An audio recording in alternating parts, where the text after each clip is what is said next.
Paru vers fin 2019, le coronavirus ou encore Covid-19 a fait des victimes et continue de le faire. Très vite, des décisions sont prises pour arrêter sa propagation. Les déplacements, les voyages ne sont pas restés en marge, d'où la fermeture des frontières terrestres, aériennes et maritimes. Quelle analyse pourrons-nous faire sur le taux de flux migratoire dans la période de l'après-Covid? Pour répondre à toutes ces préoccupations, nous recevons aujourd'hui sur ce plateau Monsieur Adjongui Ghislain, spécialiste sur les questions migration et expert en prospective. Bonjour Monsieur Adjon et bienvenue sur notre plateau. Bonjour et merci. Quelles peuvent être les répercussions de l'après-Covid sur les immigrés? Plusieurs migrants sont sans abri en France, en Allemagne, en Italie, en Espagne, et la situation a fait prendre des mesures exceptionnelles d'intégration de ces migrants-là. Donc des pays comme le Portugal ou l'Italie ont décidé de régulariser la situation de ces migrants. En Italie particulièrement, 200 000 personnes vont être concernées par ces régularisations, quand on sait qu'il y a entre 200 et 250 000 personnes venant d'Afrique vivant en Italie de façon irrégulière. C'est une véritable bouffée d'oxygène. Alors évidemment, cela fait penser à des lendemains meilleurs juste après le Covid, mais il ne faudrait pas aussi minimiser certaines questions liées au fait que du moment où la situation d'un grand nombre de migrants sera régularisée, ces États-là vont accentuer la politique de rapatriement des migrants qui ne seront pas en règle. Pensez-vous que la période de l'après-Covid sera un facteur pour arrêter les migrations irrégulières?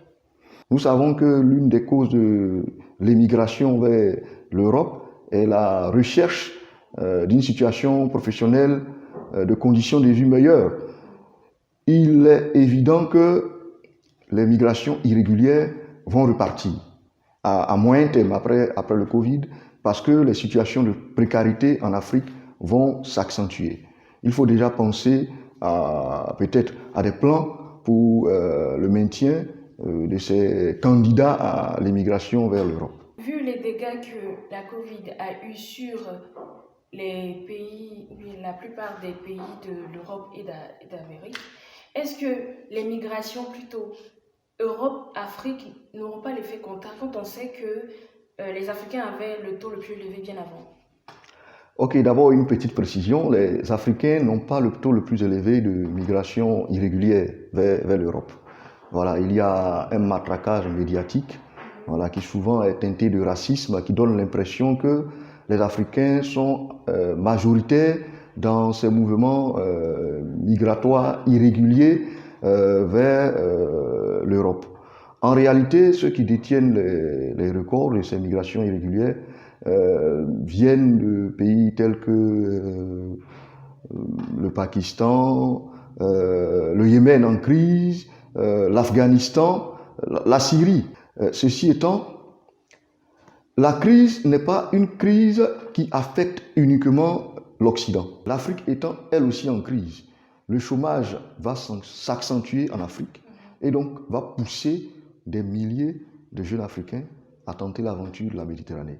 Je suis très pessimiste et justement ce pessimisme-là demande qu'on puisse, malgré la crise, malgré le contexte, continuer les activités de sensibilisation pour maintenir nos jeunes chez nous. Au cours de cette crise, les Africains ont trouvé des remèdes qui ont été reconnus par l'OMS. Est-ce que la période de l'après-Covid ne serait pas un effet déclencheur pour la prise de conscience des Africains et le développement définitif? Oui, cela donne de l'espoir. Toute crise est accompagnée d'une prise de conscience. Et lorsqu'il y a prise de conscience, il y a forcément changement d'attitude, changement de mentalité. Mais la question que je me pose, est-ce qu'il y a vraiment changement de mentalité liées à la crise du Covid. Je ne pense pas que les mentalités aient changé, que les décideurs africains aient essayé de profiter de cette crise pour relancer stratégiquement l'Afrique. Parce que aujourd'hui, nous sommes obligés de constater que le monde a changé. Est-ce que l'Afrique a compris qu'elle est trop dépendante du monde? Voilà. Nous voyons un pays comme la Côte d'Ivoire est grand producteur, premier producteur africain de latex. C'est impensable qu'on importe des cache-nez, qu'on importe des gants. C'est l'occasion de déterminer des domaines prioritaires pour notre développement. Il faut que l'Afrique prenne en charge tous ces domaines stratégiques.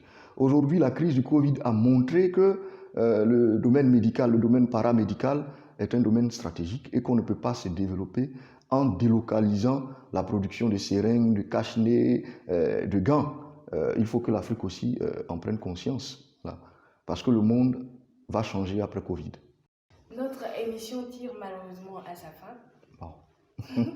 Mais pour vous qui êtes spécialiste des prospectives et surtout dans le domaine de la migration, quelles recommandations que vous pouvez donner aux Africains, à tous nos télénautes, pour mieux appréhender l'après-Covid? Il faut passer d'une situation de crise à une situation de stabilité. Cela nécessite des investissements. Il faut investir dans la pensée, il faut investir dans la recherche.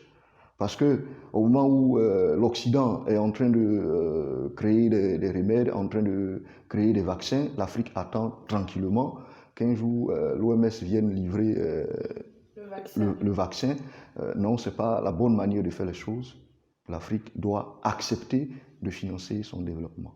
C'est la fin de cette édition. Nous étions en compagnie de M. Adjongui Ghislain, spécialiste des prospectives et surtout au niveau du domaine de la migration.